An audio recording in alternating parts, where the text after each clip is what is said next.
Good morning, everybody, and welcome back to The Walk. Today is Monday, August 14th, and today we are continuing to talk about the authority of Jesus.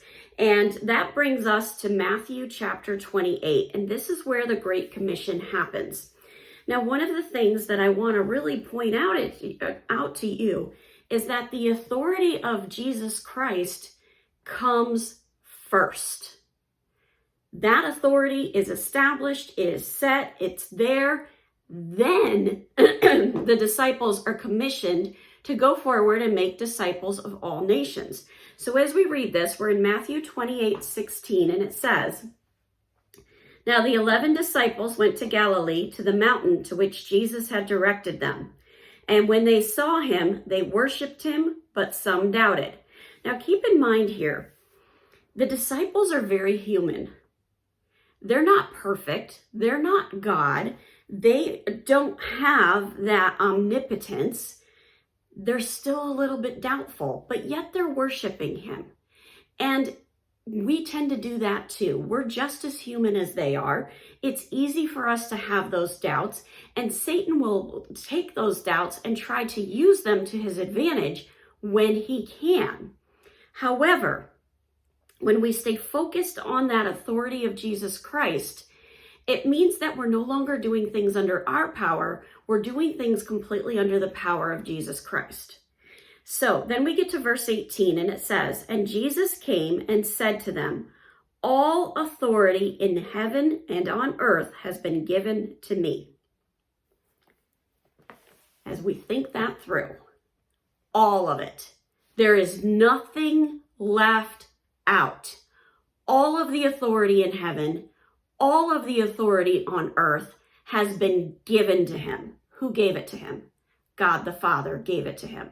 And in my Fire Study Bible, I've got this awesome note about what all authority means. And I'm going to quote this verbatim. Jesus promises that his followers, now his representatives on earth, would have his authority and power to proclaim and spread his message throughout the world. But first, they must obey Jesus' command to wait for the Father to fulfill his promise and send the Holy Spirit to empower them. We cannot expect the power described in Acts 1:8 to accompany our efforts to take Christ's message to the nations without first following the pattern of Acts 1:4.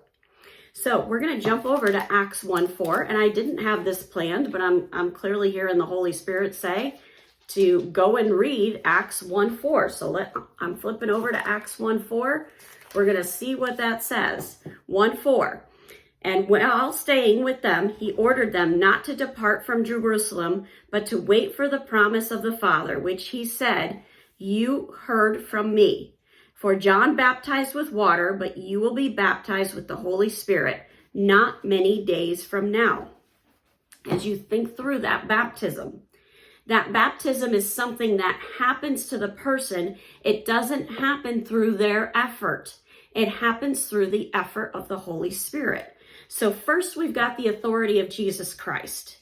And then with that authority, we get baptized in the Holy Spirit, and we are able to engage in this spiritual battle. We keep our training up. We keep our strength up by having our nose in the Word, knowing what the Word says, and having that time in that prayer closet. That's how we engage in the battle.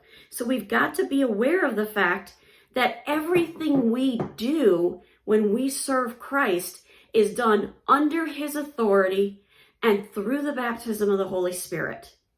It is all part of God's unending supply of grace. And because of that grace, we can have a dynamic impact in this spiritual battle.